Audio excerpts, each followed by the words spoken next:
Okay. Okay. So we'll start with prayers. Hare Krishna devotees, we'll start with prayers and then we'll um, continue with our discussion. Um,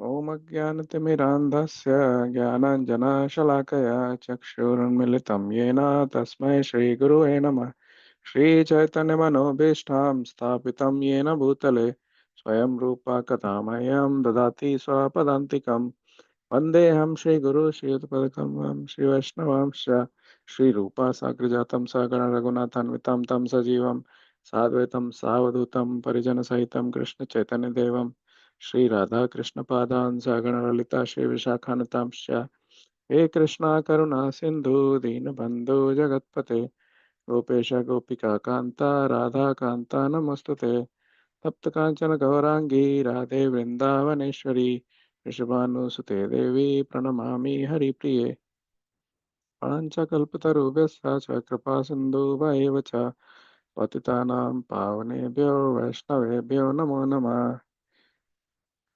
नमो विष्णुपदाय कृष्णपृष्ठाय भूतले श्रीमते भक्तिवेदान्त स्वामिन्निति नामिने नमस्ते सरस्वती देवे गौरवाणी प्रचारिणे निर्विशेष शून्यवादी पाश्चात्य देश तारिणे Hare Krishna, everyone. So today's verse is, we share the verse, 3:21:31. Share.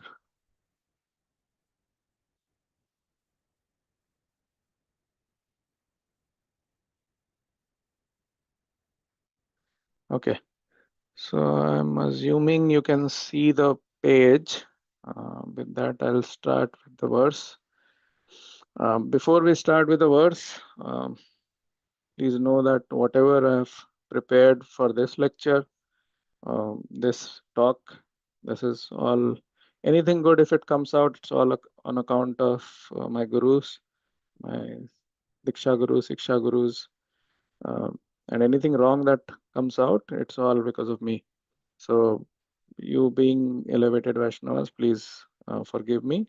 And I will start with the verse. Um, the verse is third canto, 21st chapter, verse 31. This is a very celebrated verse, and you will see why is it so loaded. It has so many topics on it uh, that if you start talking or if somebody wants to start discussing this in a group, this in itself can take many um, hours of discussion. Each topic is a subject matter in itself, a big subject matter. We'll start with reading the verse. कृत्वादयं च जीवेषु दत्वा चाभ्यम् आत्मवान् मध्य मया आत्मनां सह जगात् द्रक्ष्यस्यात्मना आत्मनि चापि माम्. Once more. कृत्वा दयां च जीवेषु दत्त्वा चाभ्याम् आत्मवान् मया आत्मानं सह जगत् द्रक्ष्यस्यात्मनि चापि माम्. Synonyms. Kritva, having shown. Dayam, compassion. Cha, and. Jiveshu, towards living beings. Tattva, having given. Cha, and.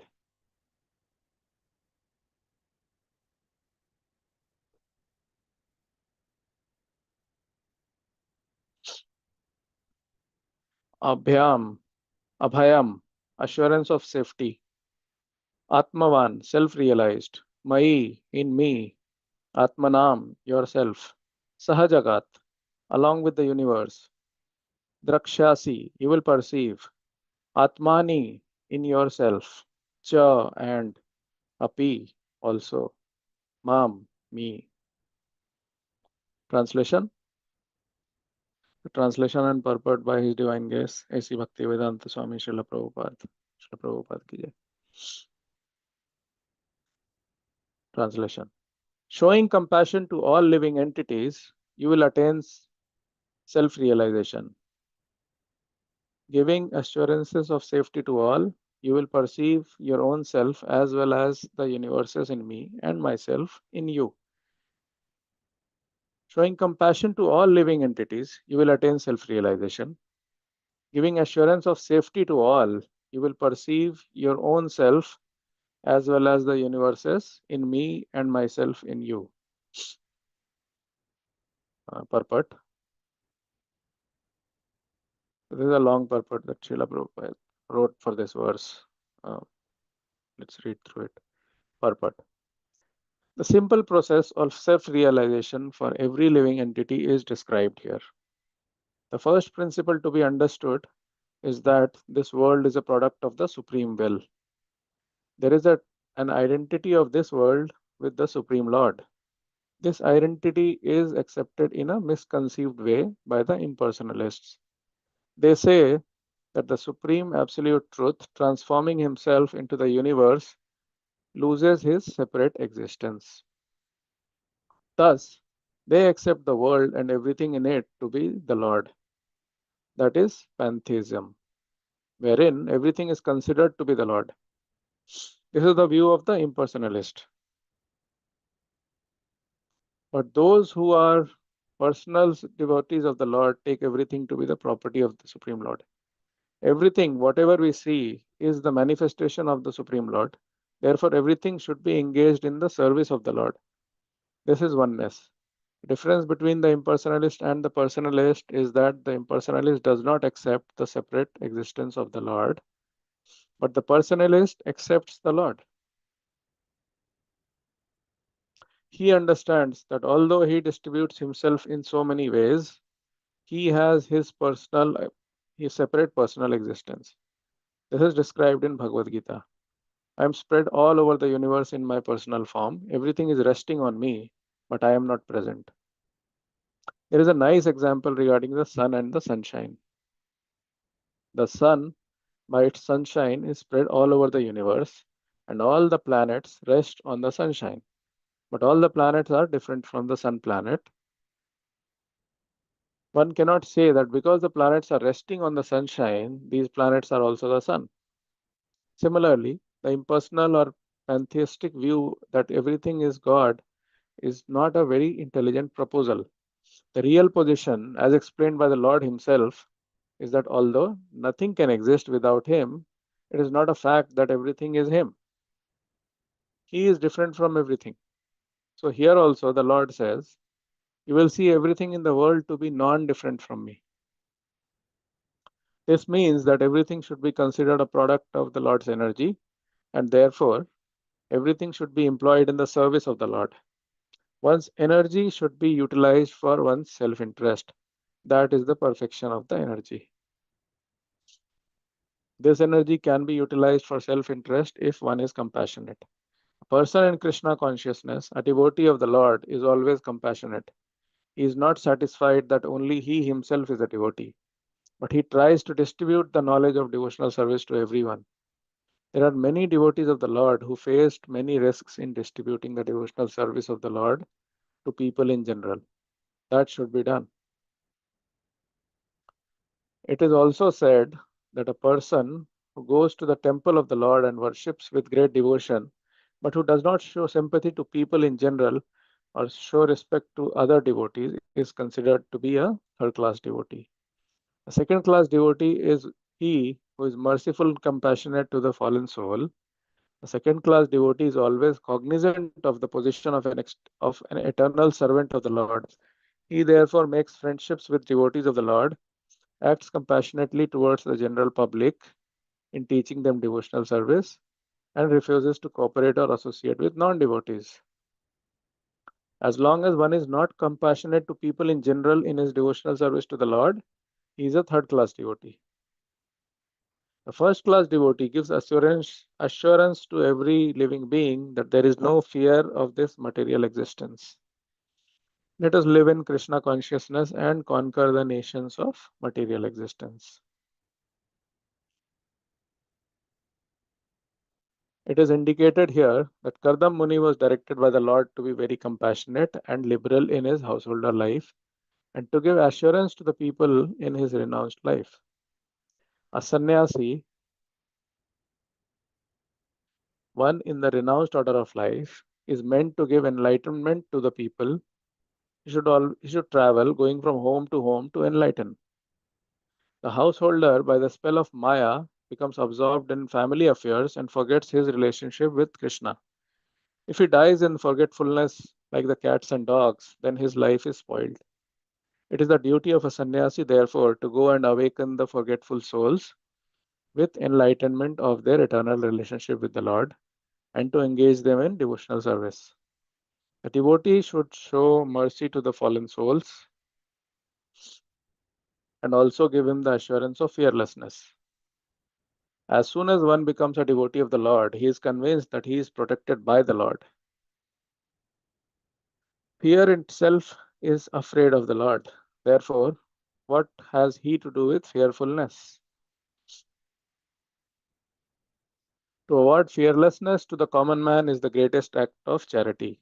A sannyasi, or one who is in the renounced order of life, should wander from door to door, from village to village, from town to town, and from country to country, all over the world, as far as he is able to travel, and enlighten the householders about Krishna consciousness. A person who is a householder but is initiated by a sannyasi has the duty to spread Krishna consciousness at home as far as possible. He should call, as far as possible, he should call his friends and neighbors to his house and hold classes in Krishna consciousness. Holding a class means chanting the holy name of Krishna and speaking from Bhagavad Gita or Srimad Bhagavatam. There are immense literatures for spreading Krishna consciousness, and it is the duty of each and every householder to learn about Krishna from his sannyasi spiritual master. There is a division of labor in the Lord's service. The householder's duty is to earn money because the sannyasi is not supposed to earn money, but is completely dependent on the householder. The householder should earn money by business or by profession and spend at least 50% of his income to spread Krishna consciousness. 25% he can spend for his family and 25% he should save to meet emergencies. This example was shown by Rupa Goswami, so devotees should follow it. Actually, to be one with the Supreme Lord means to be one with the interest of the Lord. Becoming one with the Supreme Lord does not imply becoming as great as the Supreme Lord. It is impossible. The part is never equal to the whole. The living entity is always a minute part. Therefore, his oneness with the Lord is that he is interested in the one interest of the Lord. The Lord wants every entity to always think about him, to be his devotee, and always worship him. It is clearly stated in Bhagavad Gita, Man mana bhav mad bhakto. Krishna wants everyone always to think of him. Everyone should always offer obeisances to Krishna. This is the will of the Supreme Lord. And devotees should try to fulfill his desire. Since the Lord is unlimited, his desire is also unlimited. There is no stoppage, and therefore the service of the devotee is also unlimited. In the transcendental world, there is unlimited competition between the Lord and the servitor. The Lord wants to fulfill his desires unlimitedly, and the devotee also serves him to fulfill his unlimited desires. There is an unlimited oneness of interest between the Lord and his devotee. So long purport, but very powerful. Uh, you see how many topics Srila Prabhupada has touched here. He's talking about deity worship, he's talking about serving the devotees, he's talking about responsibilities of a householder, responsibilities of a sannyasi, taking surrender of doing surrender and taking shelter of the Lord. So many topics. He is also talking about personalism, impersonalism, um, many topics. So somebody who is an expert, they will sit with people, and this topic in itself, this verse in itself can go. I saw one lecture by His Holiness Ramapad Maharaj, my spiritual master. He spoke on this verse for 2 hours, and not 2 hours exactly, 1 hour 45 minutes almost. Um, and then because there are so many topics in this, so I am not going to speak about all of it. Um, I'm going to speak about only one topic from this, which is the fearfulness. That is one topic which from all of this, that is one topic that kind of uh, appealed to me the most, which I thought I could, we could read and we could share some things. So normal human tendency, uh, we all get very fearful. We always keep wondering what is going to happen in future. Um, that is one way of fearfulness. A student, uh, I mean, when we were students, I don't know how much the students now, the kids that we have, they worry so much about exams and the results.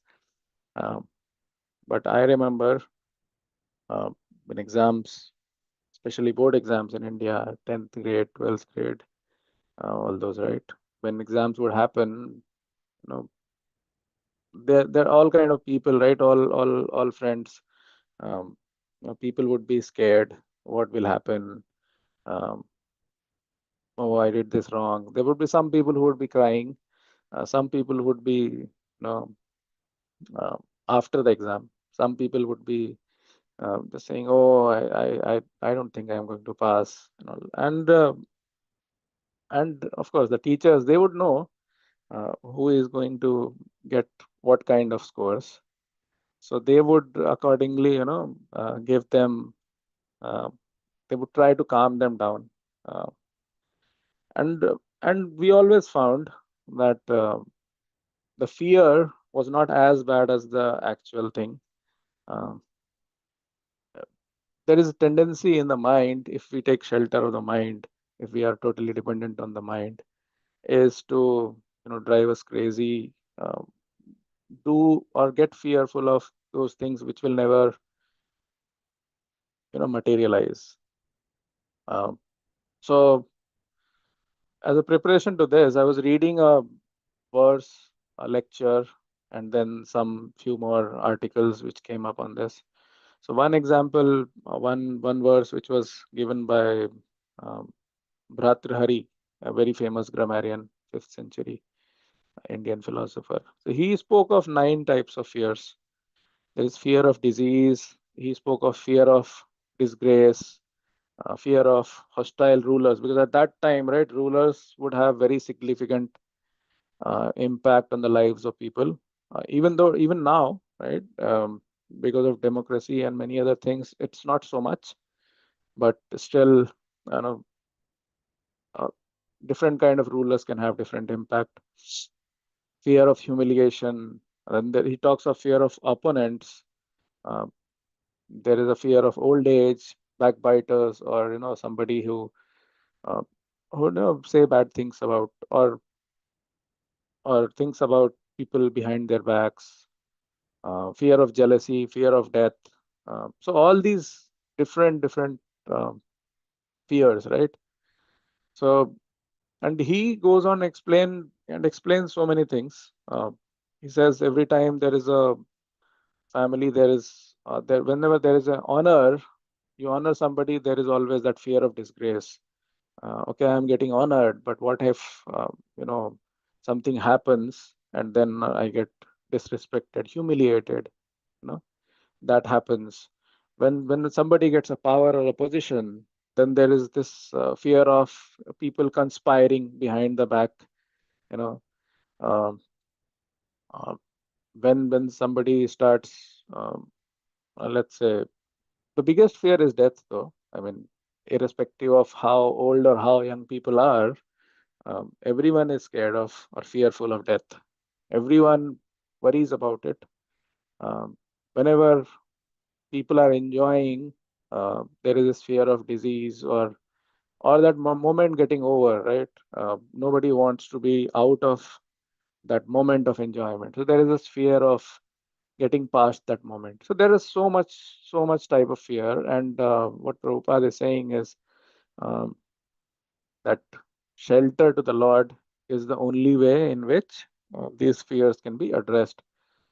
Um, Death, like I was saying, is it's very frightening for most of the people. People get very scared. Um, what will happen to the family behind? What will happen to things behind? What will happen to all those things that people spent accumulating their entire lives? What will happen to those things? Um, but all that fear, uh, all that goes away if one takes shelter of the Lord. That is the only shelter. Uh, we have examples to see. I mean, how one thing which I remember from, I don't know where I read it, but one thing which I remember from Srila Prabhupada's life is he always felt and inspired people to be bold and fearless. Uh, he was in his 70s, and then he said, okay, and he was not scared of it. He was coming on Jalduta. He got 2 heart attacks. He was not fearful. And then he got that shelter from Krishna. He saw him, Srila Prabhupada saw Krishna in his dream. And Krishna came and said, don't worry, um, I'll be with you. And that is how all his fears were lost. And I mean, it's not that he came into the shelter of Krishna only at that time. There are instances, there are when Srila Prabhupada's uh, I don't know what is the right word. 2 days back, the Nitya Leela Pravishti day was there, right? When Srila Prabhupada entered Nitya Leela. So many people were speaking, sharing so many experiences. Uh, and not from this, but there are so many videos that I used to see, uh, hundreds of videos on people like sharing their different experiences. One person, particularly in um, Radha Damodar temple, because it's an old temple in Vrindavan. I'm sure many of you, most of you have been there. So there they would say that they would hear at night around midnight, around 1 o'clock, 12 o'clock, somebody crying or crying out loud, shouting. But he could not hear because he was in the adjoining building. He would not understand what is happening, but where is this sound coming from? So one day when this was happening, he went to the roof and he saw Srila Prabhupada was there. And at that time, Bhakti Siddhant, he was Bhakti Vedanta Swami, and he was crying out to Srila Rupa Goswami, Srila Sanatan Goswami. He was saying, "Hey Rup, hey Sanatan, hey Krishna, hey Radha Damodar, uh, his Guru Maharaj, Bhakti Siddhant Saraswati Thakur Maharaj. Please show me the way. Please, guide me. How do I carry out the instruction that you gave?" So he was scared, but he was fearful. At the same time, he was taking total shelter. And he used to cry at night uh, because he was so surrendered. So there is always that fear, but that fear remains till people surrender. Um, there is more. Uh,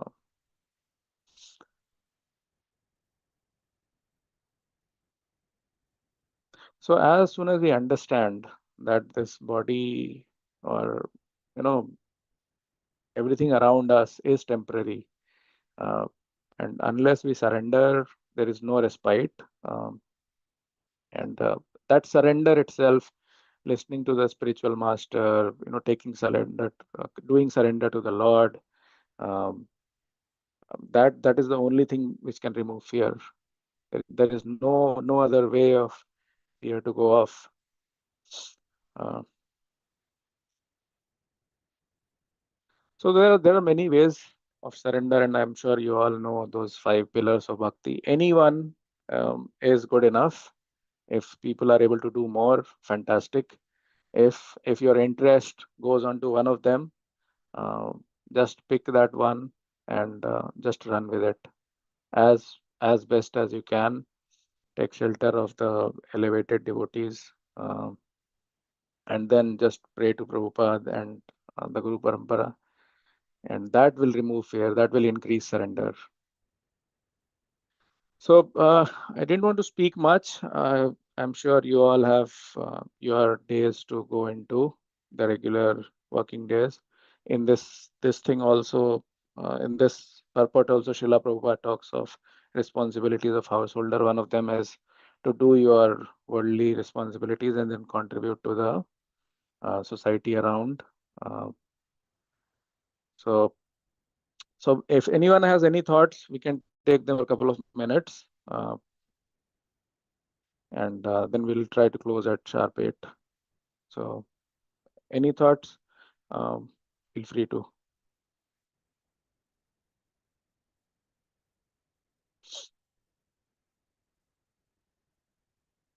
Okay.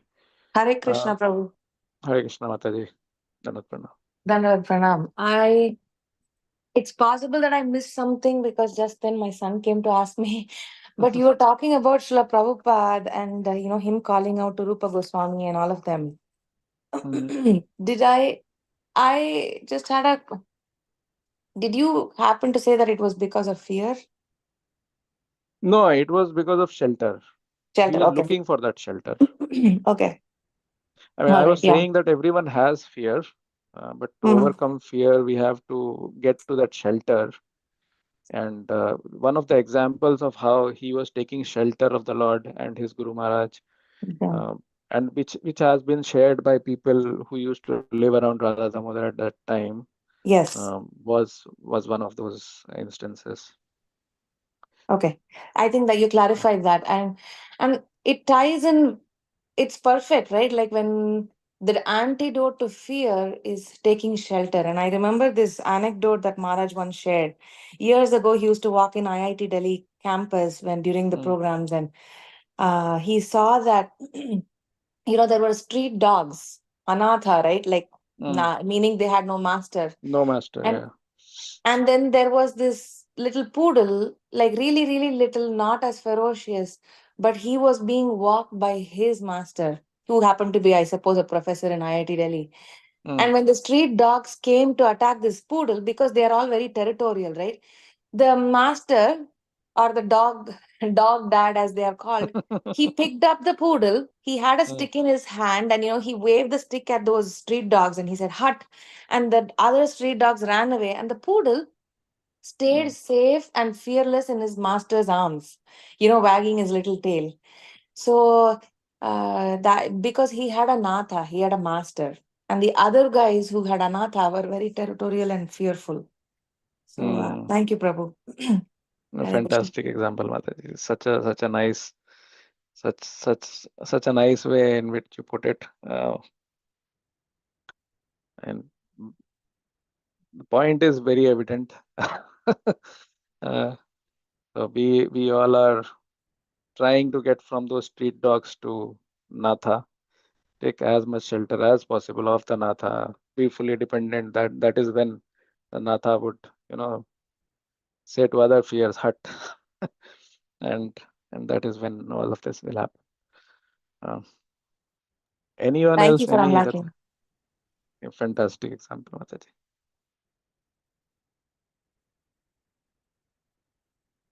Okay, so we'll close the discussion on this verse for now, and have a great rest of the day, everyone. Uh, वाञ्छकल्पतरुभ्यश्च कृपा सिन्धुभ्यः च पतितानां पावनेभ्यो वैष्णवेभ्यो नमो नमः। अनंत कोटि वैष्णव वृंद की जय। श्रील प्रभुपाद की जय। हरे कृष्णा।